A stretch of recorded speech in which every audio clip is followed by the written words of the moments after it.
percent African Americans in special operations. And I didn't know anything about African, like a lot of them are negative buoyant, which I am because of the bone density.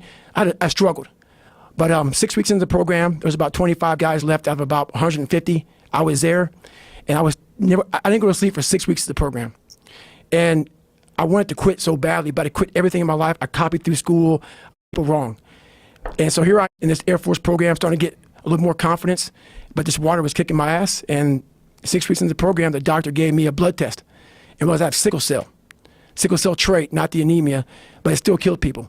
But so they pulled me out of training for a week. And when you go from being very uncomfortable in that water situation, and then now you're comfortable, and I'm sitting back watching the guys drown, 'cause I'm not part of the activities anymore for this week. I didn't want to get back in that damn water again. Fear overcame me, and all my insecurities from my dad, from this small town, from everything started coming back. And even though no one knew how fucked up I was, kind of create this other person who was tough, I live with this shit all the time.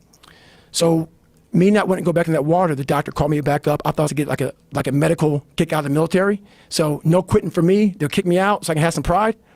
The doctor said, no, man, we could put you back in the training. And I was like, fuck. But after a week, I'm like, you know what? I missed 1 week. There's only 3 weeks left. There's a good chance, I could tough this shit out and go on. But I went back to the CO and the commanding officer of the program, and the sergeant said, hey, you got to start from day one because you missed, that week of training. And I broke. I couldn't imagine going back through that again. So I made up a lie.